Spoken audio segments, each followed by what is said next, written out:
అధ్యక్షత వహిస్తున్న కల్వకుర్తి మాజీ శాసనసభ్యులు అన్న మీరు ఇక్కడ కూర్చోండి తమ వెనకాల లేడీస్ కనబడతలేదు కూర్చోండి ఆ లేడీస్ కనబడతలేదు కూర్చోండి తమ్ముడు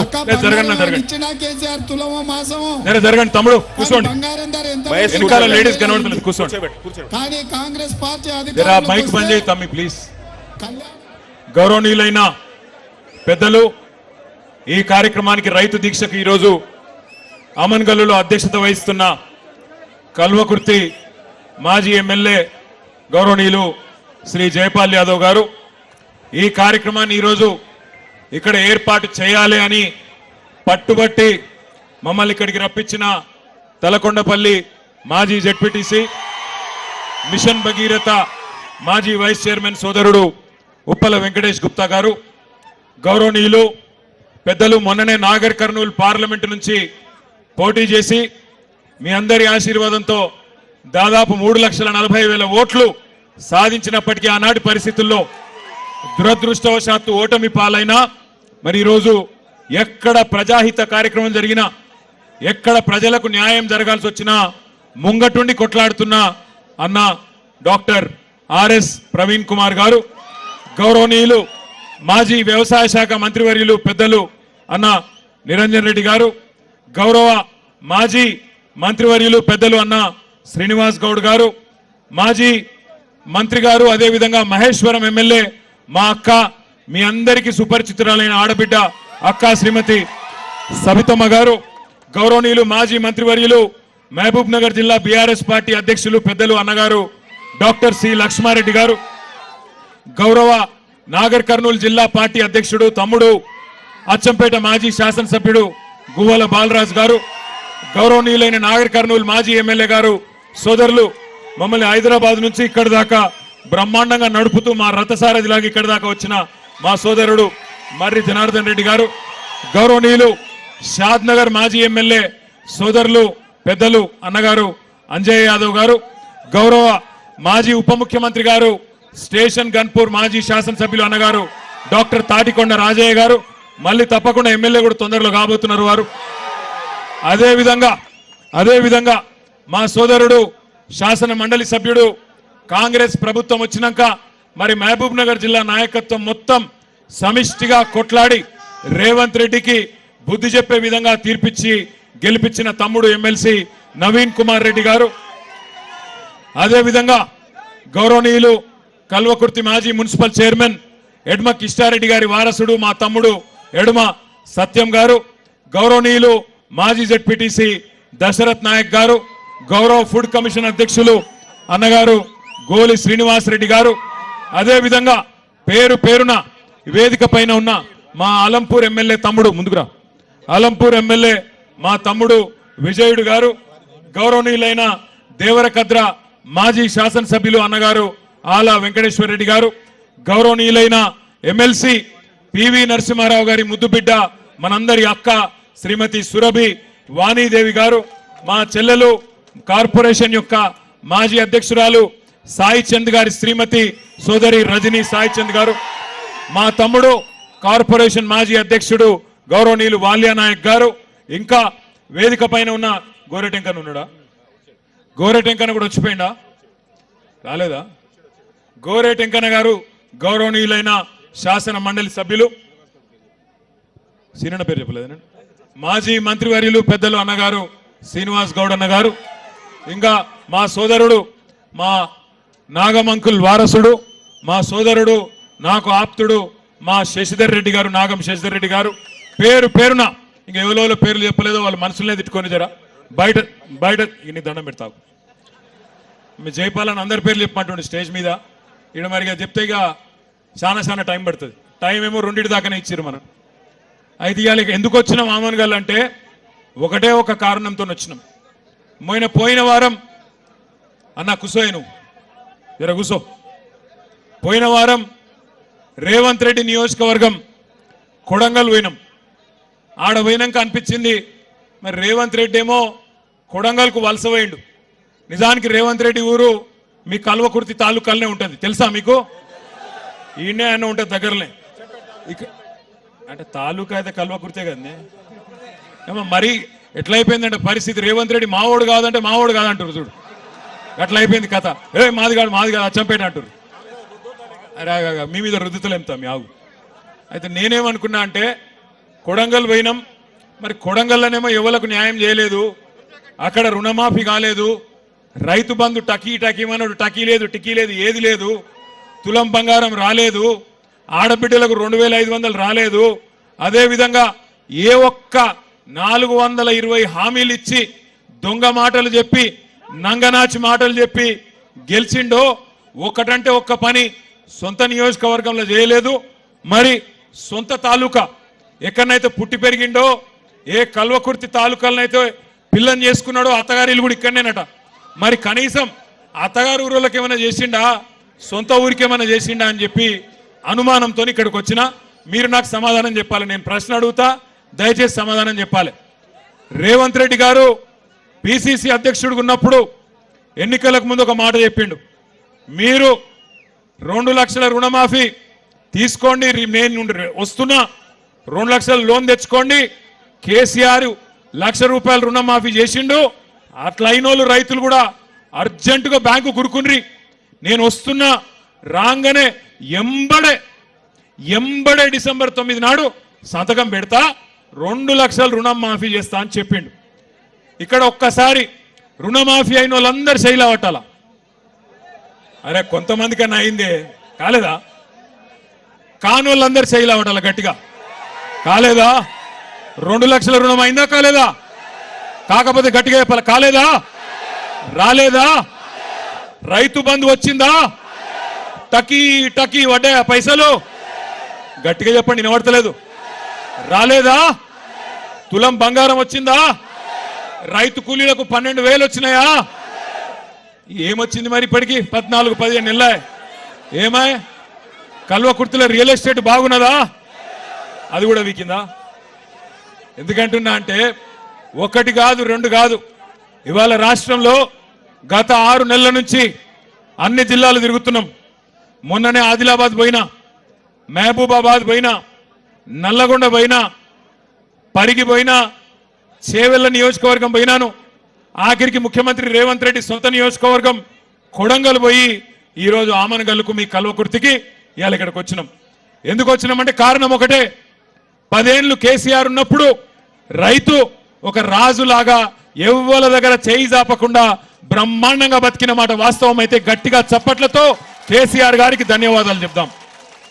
10 ఏళ్లు మోటార్లు గాలలే, 10 ఏళ్లు ట్రాన్స్ఫార్మర్లు వేలలే, 10 ఏళ్లు మీరు ఎవరి దగ్గరకు పోయి అప్పులు అడిగే పరిస్థితి లేకుండే.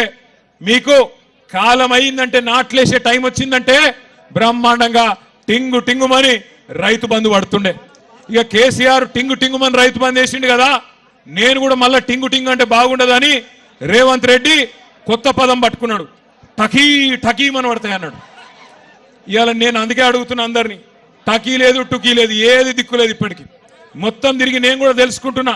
జర వెనకాల ఒలిపెట్టకురా, నాకు దండం పెడతావు, ఆగురా బయని దండం పెడతా.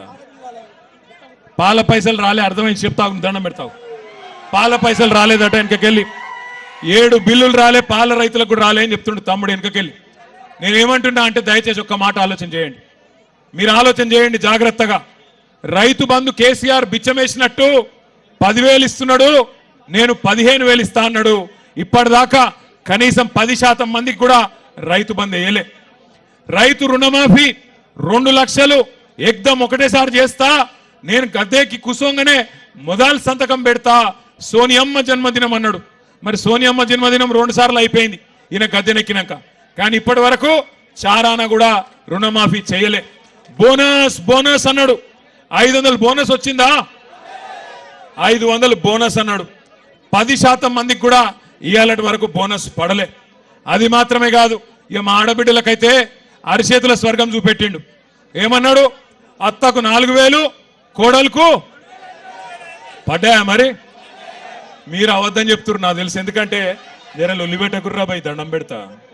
మీ చెవుల జోరిగా లెక్క మీరెక్కడ దొరికి రాగురి, మీరు అవద్దని చెప్తున్నారు. ఎందుకంటే రేవంత్ రెడ్డి రాష్ట్రం అంతా ఇచ్చినా ఇయ్యకపోయినా అత్తగారి ఇల్లు ఉంది కదా, లేకపోతే ఇంట్లో భార్య కూడా పోయేటది. మీకైతే ఇచ్చింటాడు, ఇచ్చిండా? 2,500 పడ్డాయా? టకీ లేదా? మరి ఎట్లెట్లా అయిపోయా మరి అత్తగారులకు కూడా ఈడెవడ నల్లుడు ఇవ్వాలి కదా. ఏం చెప్పిండు, ముసలోళ్ళకు 4000 కేసీఆర్ ముసలవ్వకో ముసలయ్యకో ఇస్తున్నాడు, నేను ఇద్దరికి ఇస్తా. మీరు ఆడబిడ్డలందరికీ సోనియమ్మ చెప్పింది నెలకు 2500 ఇస్తా అన్నాడు. 500 రూపాయలకు సిలిండర్ ఇస్తా అన్నాడు, ఇచ్చిండా? 200 యూనిట్ల కరెంటు ఫ్రీ అన్నాడు, వచ్చిందా? మరి 14-15 నెలలు ఏం చేసిండు మరి? 35 సార్లు ఢిల్లీ ఎక్కే విమానం దిగే విమానం తప్ప 35 పైసలు కూడా ఢిల్లీకి వెళ్ళి తెచ్చింది లేదు. మరి వాళ్ళ నేను మిమ్మల్ని ఆలోచించమని కోరేది ఒకటి, మీరందరూ రైతు బిడ్డలు, మీరందరూ వ్యవసాయ కుటుంబాలకు వెళ్ళి వచ్చిన రైతు బిడ్డలు. ఇవాళ కేసీఆర్ గారి నాయకత్వంలో 10 ఏళ్లలో ఇదే కల్వకుర్తి తాలూకాలో ఇదే వలసల జిల్లాగా పేరుపడ్డ పాలమూరు జిల్లాలో బ్రహ్మాండంగా రివర్స్ మైగ్రేషన్ చాలు అయి వేరే రాష్ట్రాలకు వెళ్ళి కూడా కూలీలు మన పొలాలకెచ్చి పనిచేసే పరిస్థితి కేసీఆర్ నాయకత్వంలో మనం తెచ్చుకున్నాం. కానీ సంవత్సరం తిరగకుండానే నిన్న మొన్న మీరు పేపర్లు చూడండి, నిన్నగాక మొన్న ఒక రైతు ఆయన లోన్ కట్టలేదని చెప్పి వాళ్ళ ఇంటి పాటాకు ఇంటి తలుపెత్తుకొని పోయారు, ఇంటికాడ గేట్ ఎత్తుకపోయారు. చూసిర్రా మీరు? నిన్న ఒక రైతుది ఆయనతో స్టార్టర్ ఎత్తుకపోయినరు. ఇక రేపో మాపో తులం బంగారం వచ్చిందా అక్క మీకు? మీరు నిజంగా కల్వకుర్తోలు బాగా హుషారున్నారు, వచ్చినా కూడా రాలేదని చెప్తారు. నేను బయట రాంగరాంగా మైసిగండి కాడ ఆగి అక్కడ పంతులను కూడా అడిగిన, సార్ వచ్చిందా ఇక్కడ తులం బంగారం పంతులు గారు అంటే, మా వాళ్ళకి మాత్రం వచ్చింది, అత్తగారు ఊరు కదా ఇచ్చిండు అన్నాడు. మీరేమో నాకు అబద్ధం చెప్తాను, రాలేదా తులం బంగారం? మొన్ననేమో పాటకు ఎత్తుకపోయినరు, తలుపులు ఎత్తుకపోయారు, నిన్ననేమో స్టార్టర్ ఎత్తుకపోయినరు. రేపో మాపో తులం బంగారం వచ్చుడు కాదు, మీ పుస్తల తాడు కూడా ఎత్తుకపోతాడు వీడు, గంత దొంగ. మేము చెప్పినాం ఎలక్షన్లకు ముంగట మీకు, వీడు లంగా నమ్మకుర్రని చెప్పినాం, మీరేమో నమ్మి ఆయనతో గుద్దినరు. కల్వకుర్తిలో జైపాల్ యాదవ్ అడ్డం పడ్డాడు, ఆయన ఎవరో గెలిచిండు. మరి ఇప్పుడేమో తర్వాత లబో దిబో అంటే లాభం ఏమున్నది? ఇప్పుడు అనుకొని బాధపడితే మొన్న నేను హైదరాబాద్లో పోతున్నా, హైదరాబాద్లో సిగ్నల్ పడుడు పాపం ఉన్నది. సిగ్నల్ పడితే పక్కకు ఆటోనో బండో ఏదో ఒకటి వస్తుంది, వాళ్ళు మనం చూడంగానే అన్నా బాగున్నావా అంటారు. బాగానే ఉన్నా, ఏం సంగతి తమ్మి అంటే, ఆటో డ్రైవర్ ఆయన పేరు మహమూద్ అంటుండు. క్యాలే మహమూద్ భాయ్ అంటే, క్యాలే సా పూరా బర్బాద్ హై కుచ్ నహీ హో రహా అన్నాడు. మరి క్యా కర్నా అన్నా, క్యా కర్నా కుచ్ భీ నహీ కర్ సక్తే క్యా అన్నాడు. अब महमूद भाई एक ఓట్ का सजा 5 साल है ना, ఒక్క ఓటు మరి శిక్ష 5 ఏళ్ళు ఉంటుంది కదా, ఏం చేయాలి నేను అని నేనన్నా. అంటే మహమూద్ భాయ్ ఏమంటుండు ఎరికాను నాతోని, సాబ్ కోయి తర్కీబ్ నీ ఏ క్యా అంటుండు. అంటే ఏమైనా ఉపాయం లేదా సారు అంటుండు, ఏమైనా ఉపాయం లేదా ఈయన ఇంటికి పంపేది అంటుండు. నేను మిమ్మల్ని అందరినీ కరెక్టేనా నేను చెప్పేది? మీరు కూడా కదే అనుకుంటారా వేరేమని అనుకుంటారా? ఒక్కసారి కేసీఆర్ ఉన్నప్పుడు బాగుండే అంటే వాళ్ళు చేయలేమంటారు. పక్కా ముచ్చట్నా ఇది కూడా, మళ్ళీ ఎలక్షన్ ముందు ముచ్చట్నేనా? పక్కానా ఈసారి? అర్థమైందా మొత్తం కాంగ్రెస్ మోసం, రేవంత్ రెడ్డి మోసం అందరికి అర్థమైందా? అత్తగారు ఊరోళ్ళకు కూడా అర్థమైందా? ఆఖరికి మంచిగానే ఉన్నది కథ. నేను మీ అందరినీ ప్రార్థించేది ఒకటే, ముఖ్యంగా రైతు బిడ్డల్ని, ఇవాళ ప్రపంచానికి అన్నం పెట్టే అన్నదాత రైతు. రైతుకు కులం ఉండదు, రైతుకు మతం ఉండదు. వాళ్ళందరూ ఉంటారు, రెడ్డిలు ఉంటారు, కొమటోళ్ళు ఉంటారు, బాపనోళ్ళు ఉంటారు, ఎల్మోళ్ళు ఉంటారు, అందరూ బీసీలు ఉంటారు, ఎస్సీలు ఉంటారు, ఎస్టీలు ఉంటారు, మైనారిటీలు ఉంటారు, అన్ని వర్గాలలో రైతులు ఉంటారు. 70 లక్షల మంది రైతులను కేసీఆర్ గారు కడుపులో పెట్టుకొని 10 ఏళ్ళు చూసుకున్నాడు. ఎవ్వరు మీరు అడగలే, దండం పెట్టలే, దరఖాస్తు పెట్టలే, ఎలక్షన్లలో ఓట్ల కోసం కేసీఆర్ గారు మాట ఇయ్యలే. మాట ఇయ్యకపోయినా మీకు 1 కాదు 2 కాదు 12 కాలాలు 12 సీజన్లలో 1 2 కాదు 73,000 కోట్ల రూపాయలు రైతుల ఖాతాల్లో వేసిన మొట్టమొదటి ముఖ్యమంత్రి భారతదేశంలో రైతు బంధు మన నాయకుడు కేసీఆర్. ఒక రైతు చచ్చిపోతే ఆ రైతు కుటుంబం రోడ్డు మీద పడద్దు, ఆగం కావద్దు అని ఆలోచించి, బువ్వ పెట్టే రైతు కుటుంబం ఆగం కావద్దని ఆలోచన చేసి, రైతు చచ్చిపోతే మొట్టమొదటిసారి స్వతంత్ర భారతదేశంలో 5 లక్షల రైతు బీమా ప్రవేశపెట్టిన నాయకుడు కేసీఆర్. అదే విధంగా ఒక ఆడబిడ్డ లగ్గం చేసుకుంటే ఆ ఆడబిడ్డ లగ్గానికి మేనమామలు కూడా ఇవాళ రేపు సాయం చేస్తలేరు. అట్లాంటిది కేసీఆర్ గారు 1,00,000 రూపాయలు కళ్యాణ లక్ష్మి పేరుతో, షాదీ ముబారక్ పేరుతో మీకు ఆనాడు కానుకగా అందించిండు. ఇట్లా 1 కాదు 2 కాదు 200 రూపాయలు ఉన్న పెన్షన్ కేసీఆర్ గారు 10 రెట్లు పెంచి 2,000 రూపాయలు చేసిండు. కానీ ఇవన్నీ చూసి బర్దాష్ గాక నంగనాచి మాటలు చెప్పి, దొంగ మాటలు, మోసపు మాటలు చెప్పి, ఎట్లనన్నా ప్రజలను మోసం చేసి అధికారంలోకి రావాలని చెప్పి అరిచేతుల స్వర్గం చూపెట్టి ఆ మొండి చేయోళ్ళు మోసం చేసిండ్రు, గెలిచిండ్రు. కానీ నిజంగా చెప్పానంటే తప్పు రేవంత్ రెడ్డిది కాదు, తప్పు రేవంత్ రెడ్డిది కాదు. ఎందుకంటే రేవంత్ రెడ్డి చాలా నిజాయితీ గల్ల మోసగాడు. ఆయన నిజాయితీగానే మోసం చేసిండు. ఏం చెప్పిండు రేవంత్ రెడ్డి టీవీలల్లా? ప్రజలు మోసపోవాలనే కోరుకుంటారు. చూసిరా మీరు లేదా? అది మోసపోవాలనే కోరుకుంటారు ప్రజలు, మోసగాళ్ళని నమ్ముతారు, అందుకే మేము మోసం చేస్తూనే ఉంటాం అని చెప్పిండు. కానీ నిన్న ఇవాళ చూస్తున్నా, అమ్మతోడు చెప్తున్నా, తెలుగు భాషలో గిన్ని తిట్లుంటాయని నాకు కూడా తెలియదు. అరే రే రే రే ఏం తిట్లు తిడుతుర్రా ఆయన నాకు అర్థం కాదు. మొన్న ఒక అవ్వని చూసిన, మీ కల్వకుర్తి తాలూకానేనట, ఎర్ర సీర కట్టుకున్నది, మా అమ్మమ్మ లెక్కనే ఉన్నది చూస్తే, పెద్ద మనిషి. ఇక ఆమె తిట్టుడు చూస్తేనైతే ఇంకోడు రేషం ఉన్నోడైతే యాడనో పాడుపడ్డ బావి చూసుకొని ఆయన దుంకి చచ్చిపోతుండే. రేవంత్ రెడ్డి కాబట్టి సిగ్గు లజ్జ లేని బతుకు కాబట్టి బతుకుతుడు, కానీ అది ఏం తిట్లా నాకు అర్థం కాదు. ఒక ముఖ్యమంత్రి గిన్ని తిట్లు తినంగానైతే నేనైతే నా జీవితంలో చూడలే. మీరు చూస్తురా లేదా? నేను అడుగుతున్నా, ఒక్కసారి మీరు ఆలోచన చేయండి. ఎవరిని మోసం చేయలేదు రేవంత్ రెడ్డి ఇప్పటికీ?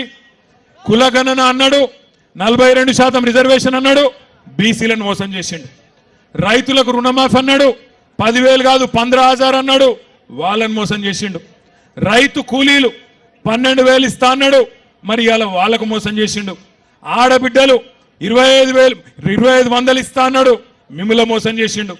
పెళ్లి కాని అమ్మాయిలు స్కూటీలు ఇస్తా అన్నాడు, తులం బంగారం అన్నాడు, లగ్గం చేసుకుంటే వాళ్ళని మోసం చేసిండు. ఆఖరికి ఈరోజు ఎట్లా అయిపోయింది పరిస్థితి అంటే, ఈ రాష్ట్రంలో ఒక దిక్కు ఆటో డ్రైవర్ల ఆత్మహత్యలు, ఇంకో దిక్కు చేనేత కార్మికుల ఆత్మహత్యలు, ఇంకో దిక్కు రైతులు. ఇప్పటి వరకు ఈ 420 రోజుల 420 పాలనలో 430 మంది రైతులు ఇప్పటికే ఆత్మహత్య చేసుకున్న ఒక దుర్మార్గమైన పరిస్థితి కాంగ్రెస్ పాలనలో ఉన్నది. అది మాత్రమే కాదు, ఇప్పుడు మా సోదరులు ఆర్ఎస్ ప్రవీణ్ కుమార్ గారు చెప్పినట్టు, మన పిల్లలు బాగుండాలి, వాళ్ళు బాగా చదువుకోవాలి, విదేశాలకు పోవాలి, ప్రపంచంతో పోటీ పడే బిడ్డలుగా తయారు కావాలని చెప్పి మన నాయకుడు కేసీఆర్ గారు కొత్తగా తెచ్చుకున్న తెలంగాణలో 1022 గురుకుల పాఠశాలలు పెట్టి ఒక్కొక్క పిల్లోడి మీద 1,20,000 రూపాయలు సంవత్సరానికి ఖర్చు పెట్టి వాళ్ళను ఐఐటీలు, ఐఐఎంలు, ఎన్ఐటీలు, నీటులు, గత పెద్ద పరీక్షలలో పాస్ అయ్యేటట్టు వాళ్ళ కోసం ఎస్సీ, ఎస్టీ, బీసీ, మైనారిటీల కోసం గురుకుల పాఠశాలలు పెడితే ఈ సన్నాసికి అవి కూడా నడిపస్తలేదు. ఇప్పటికీ 56 మంది పిల్లలు, 56 మంది బంగారు లాంటి పిల్లలు ఇవాళ ఆత్మహత్య చేసుకునే పరిస్థితి గురుకుల పాఠశాలల్లో దాపురించింది. అంటే ఎంత దరిద్రంగా, ఎంత నికృష్టంగా కాంగ్రెస్ పాలన ఉందో దాన్ని బట్టే మీరు అర్థం చేసుకోవచ్చు. మీ అందరితో నేను కోరేది ఒకటే, ఇంకా ఎలక్షన్లు చాలా దూరం ఉన్నాయి, దానికి ఇప్పుడేం తొందర లేదు, కానీ మనం ఎప్పటికప్పుడు జాగ్రత్తగా ఉండకపోతే, ఎప్పటికప్పుడు చైతన్యవంతంగా ఉండకపోతే మోసం జరుగుతుంది. నేను రైతన్నలందరికీ కూడా విజ్ఞప్తి చేస్తా ఉన్నా, చూస్తుంటే బాధ అనిపిస్తా ఉన్నది. నిన్న చూసిన నేను ఒక రైతు ఇక్కడనే నాగర్ కర్నూలు జిల్లాలో రుణమాఫీ గాక బ్యాంకు ముంగటికి పోయి, నాగర్ కర్నూలు తాలూకాలో చందు అనే రైతు ఆయన బండిని తీసవి ఆ బ్యాంకు ముంగట్నే కాలబెట్టి నిరసన చెప్పిండు. మొన్న ఒక నెల రోజుల కిందట ఆదిలాబాద్లో జాదవ్ రావు అనే రైతు బ్యాంకుకు పోయిండు, తిరిగి బేజారయ్యి ఆఖరికి బ్యాంకులోనే ఎండ్రిని దాగి ఆత్మహత్య చేసుకున్నాడు.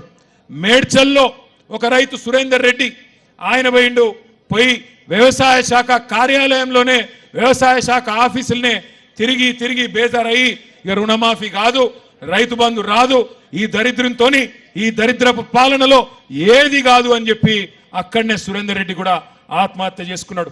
ఒక దిక్కు రైతులు, ఇంకో దిక్కు నేత కార్మికులు, ఇంకో దిక్కు ఆటో డ్రైవర్లు, గురుకుల పాఠశాలల్లో విద్యార్థులు, ఆఖరికి నిన్న ఇయ్యాల మన వేణుగోపాల్ రెడ్డి అనే ఒక తమ్ముడు రియల్ ఎస్టేట్ చేసుకొని బతుకుతుండే రియల్ ఎస్టేట్ ఏజెంట్, ఆయన కూడా ఆత్మహత్య చేసుకున్నాడు. అట్లే నిన్న ఇంకో తమ్ముడు మహేశ్వరం నియోజకవర్గం దగ్గరలో అనుకుంటా ఆయన ఆత్మహత్య చేసుకున్నాడు. ఇవాళ ఈ దరిద్రపు పరిపాలనలో ఏ ఒక్క వర్గం కూడా సంతోషంగా లేదు. రేవంత్ రెడ్డి గారు ఇప్పటి వరకు మోసం చేయని వర్గం అంటూ ఏది లేదు.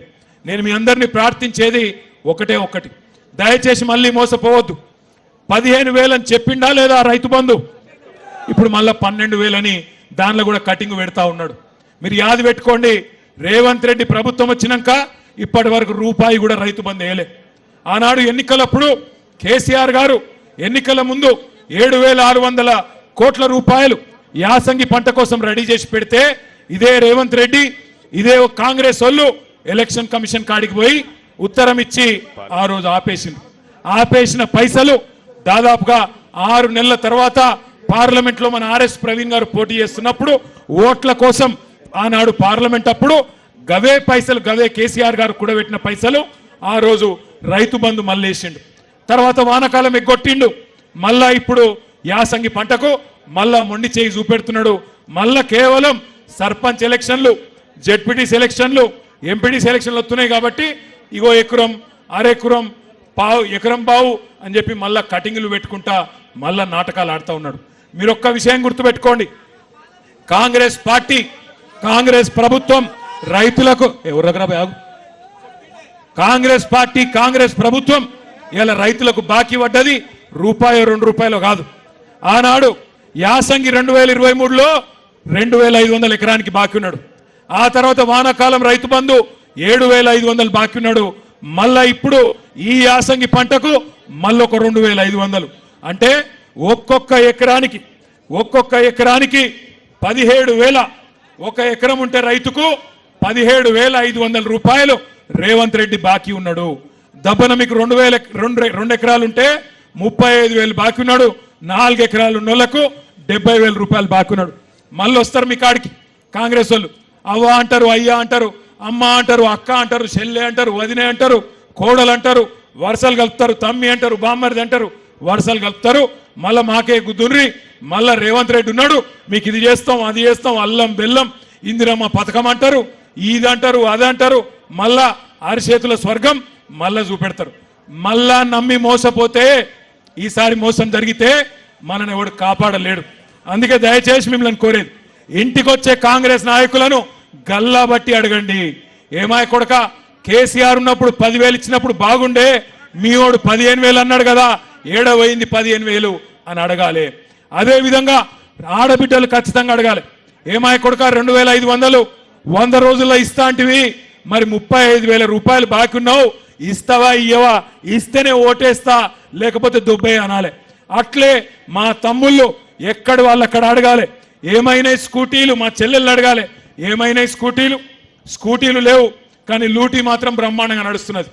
మంచిగా బ్రహ్మాండంగా ఆడ మహేశ్వరం కాడ రింగ్ రోడ్ కాడ తుక్కుగూడ కాడ మొదలు పెడితే ఇక్కడ దాకా రేవంత్ రెడ్డి ఆయన అన్నదమ్ములు ఏం చేస్తాను ఎరికేనా, నీకు దండం పెడతారా భయ్ ఆగు, ఆయనక చెవులకెళ్ళి ఒకటి దొరికింది నాకు, నీకు దండం పెడతా ఆగే, అరే నీకు దండం పెడతా ఆగురా భయ్. అయితే ఏం చేస్తున్నారు ఎరికేనా, 4th సిటీ అట, ఫ్యూచర్ సిటీ అట, AI సిటీ అట. ఆడికేం చిందాక ఒకటే డ్రామా చేస్తున్నాడు. డ్రామా ఏంది అంటే ఆడికే లీడ్కి ఎల్దండ కాడ రేవంత్ రెడ్డి కుటుంబానికి ఎలక్షన్లకు ముందే 500 ఎకరాలు ఉండే, ఇప్పుడు నిన్నయాల మళ్ళొక 1000 ఎకరాలు దొబ్బేసిండు. ఒక 1000 ఎకరాలు, ఒకటి కాదు 2 కాదు, 1000 ఎకరాలు సంపాదించుకున్నాడు.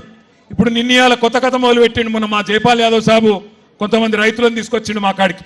ఏందన్నా అంటే కొత్తగా వాళ్ళ అత్తగారు ఊరికట పెద్ద రోడ్ వేసుకుంటాడట అత్తగారు ఊరికి. ఎందుకో నేను అడిగితే ఎందుకేమున్నదన్నా, ఓ 1,000-1,200 ఎకరాలు తీసుకున్నాడు, అక్కడ భూముల రేట్లు పెంచుకునేందుకు కథలు పడుతున్నాడు రేవంత్ రెడ్డి అని చెప్పాడు. కరెక్టేనని చెప్పేది, కేవలం స్వార్థం తప్ప ఆయనకు వేరే విషయం తెలియదు. రియల్ ఎస్టేట్ తప్ప స్టేట్ గురించి ఫిగర్ లేదు. రియల్ ఎస్టేట్ కూడా వేరే వాళ్ళకి లాభం అయితే కూడా ఆయనకే లాభం కావాలి, ఆయన కడుపే నిండాలి. ఎవరి భూములున్నా మనమే కొట్టేయాలి తప్ప ఇంకోళ్ళకి ఇచ్చే బాపత్ కాదు ఇది. గసంటి రేవంత్ రెడ్డిని పొరపాటున కూడా నమ్మకండి. వెనకకెళ్ళి మా తమ్ముడు చెప్తున్నాడు సర్పంచ్ గారు, అన్నా సర్పంచుల బిల్లులు ఒక్కసారి ఆలోచన చేయండి. సర్పంచులు పాపం కేసీఆర్ గారు ఉన్నప్పుడు పాపం వాళ్ళు 1-2 కాదు, ఇలా ఏ ఊరికి పోయినా వైకుంఠ ధామాలు, డంపింగ్ యార్డ్లు, శ్మశాన వాటికలు, పల్లె ప్రకృతి వనాలు అన్ని కూడా కట్టినరు. చాలా చోట్ల EGSలో కూడా బిల్డింగ్లు కట్టినరు, నల్లాలు కూడా వాళ్ళే పెట్టించారు. ఇలా వాళ్ళని కూడా గోసవుచ్చుకుంటున్నాడు. సెక్రటేరియట్ చుట్టూ తిప్పించుకుంటా ఉన్నాడు. తిప్పి కొడితే 600 కోట్ల రూపాయలు ఇస్తే అయిపోతుంది. ఒక్కసారి ఆలోచన చేయండి, వాళ్ళకు పైసలు ఇయ్యాడు. పాడి రైతులు ఎవరైతే పాల రైతులు ఉంటారో వాళ్ళకు కూడా ఇప్పటి వరకు పైసలు లేవు. కానీ మాటలు మాత్రం కోటలు దాటుతాయి. రేవంత్ రెడ్డి గారు ఏం చెప్పిండు ఆ రోజు యాద్ చేసుకోండి ఒకసారి. మొదటి సంతకం అన్నాడు రుణమాఫీ. ఏమైందయ్యా అని అడిగితే ఏం చేసిండు తెలుసా? ఒక్కసారికి రుణమాఫీ కథ చెప్పి నేను బంద్ చేస్తా. వెనకటికి రేవంత్ రెడ్డి అసంటోడు ఒకడు ఉండే. వాడు చిన్నప్పటి నుంచే మీ కల్వకుర్తినే పెరిగినట్టున్నాడు. ఆయనకి ఇక్కడ ఈ తాలూకాలనే. ఆయన చిన్నప్పటి నుంచి చదువు రాలేదు, అన్ని చెడు తిరుగులు చిన్నప్పటి నుంచి అలవాటైనవి. జరదా బుక్కుడు, గుట్కా దీనుడు, మందు కొట్టుడు, అన్ని దిక్కుమాలిన అలవాట్లన్నీ చిన్నప్పటి నుంచే అయినాయి. అట్లే పెరిగి పెరిగి పెరిగి 16-17 ఏళ్ళకి వచ్చిండు ఆ పిల్లగాడు. వచ్చినాక ఓ రోజు బాగా తాగి ఇంకింత తాగాలనిపించి ఆయనతో వాళ్ళ నాయన జేబులోకి వెళ్ళి పైసలు కొట్టేవేయండి. వాళ్ళ అమ్మ చూసింది, పట్టుకొని ఆయనతో దెబ్బ గుద్దితే వాడు తాగిన మత్తులో హోస్ట్లో లేడు. ఆయనతో రోకల్ బండ తీసుకొని అమ్మని కొట్టిండు. అమ్మ చచ్చిపోయింది. నాయనకి వచ్చిండు, నాయనని కూడా రోకల్ బండతో మళ్ళీ అట్లే కొట్టిండు. నాయన కూడా అక్కడనే చచ్చిపోతే పోలీసు వాళ్ళు ఊకోరు కదా, చంపేస్తే ఆయనతో తీసుకుపోయి జైల్లో పెట్టిరు. ఇక జైల్లో పెట్టినాక శిక్ష వేయాలి కదా. శిక్ష వేయాలన్నప్పుడు ఆయనతో జడ్జి గారి ముంగటికి ఆయన తీసుకున్న పిల్లగాన్ని ఆ జడ్జి గారి ముంగట పెట్టిరు. ఆ జడ్జి గారు జర మంచి మనిషి, మెత్తటి మనిషి, మన వెంకటేష్ గుప్తా లెక్క, మన జైపాల్ యాదవ్ లెక్క కొద్దిగా చల్లటి మనిషి. ఆ జడ్జి గారు చూసినట్టు కిందికెళ్ళి మీద దాకా చూసి, అరే నేను జీవితంలో చాలామంది లత్కోరగాళ్ళని చూసిన, చాలామంది లుచ్చగాళ్ళని చూసిన, చాలామంది దొంగలను చూసిన, కానీ నీ అంత గలీజ్గానే అయితే చూడలేదురా భయ్. ఆఖరికి నా కర్మ బాగాలేక రేవంత్ రెడ్డిని కూడా చూసిన, కానీ నీ సొంటని అయితే చూడలేదురా నేను. సొంత తల్లిదండ్రిని చంపినావు, నీకేం శిక్ష చేయాలో నువ్వే చెప్పురా అన్నాడట. అప్పటిదాకా చాలా రుబాబుగా నిలబడ్డాడు ఆ పోరాడు. కానీ జడ్జి గారు అడగంగానే 2 చేతులు కట్టుకొని, అయ్యా నేను తల్లిదండ్రులు లేని అనాథను సార్, నన్ను ఇడిచిపెట్టి సార్ అన్నాడట. ఇలా రేవంత్ రెడ్డి కథ కూడా కట్లే ఉంది. నిన్న మొన్నటి దాకానేమో మీకు చెప్పే రుణమాఫీ చేస్తా, మొదటి సంతకం పెడతా అన్నాడు. సెక్రటేరియట్ పోయిండు. ఏమంటాడు ఆడపోయి, ఇక్కడ లంకె బిందెలు లేవు, లంకె బిందెలు ఉంటాయనుకొని వచ్చిన. లంకె బిందెల కోసం ఎవరు తిరుగుతారమ్మా? ఎవరు అర్ధరాత్రి తువ్వాల కప్పుకొని తటపార తీసుకొని ఎవరు తిరుగుతారు లంకె బిందెల కోసం? మీరు మెల్లగా చెప్తారు, తెలియదా కల్వకుర్తిలా? దొంగలు తిరుగుతారు. ఒక దొంగ మాటలు చెప్పి రైతులను మోసం చేసి, ఆడోళ్ళను మోసం చేసి, పిల్లల్ని మోసం చేసి, అన్ని వర్గాలను మోసం చేసిన రేవంత్ రెడ్డికి బుద్ధి చెప్పే కార్యక్రమం ఆయన అత్తగారి ఊరు నుంచే, ఆయన అత్తగారి నియోజకవర్గం నుంచే, ఆయన సొంత తాలూకా నుంచే, కల్వకుర్తి నుంచే ప్రారంభం కావాలి. ఈరోజు బ్రహ్మాండంగా ఇక్కడికి హాజరై రైతు దీక్షను విజయవంతం చేసిన మీ అందరికీ ఒకసారి శిరస్సు వంచి నమస్కారం తెలియజేస్తూ జై తెలంగాణ. ఇప్పుడు జై తెలంగాణ. డాక్టర్ పత్యనాయక్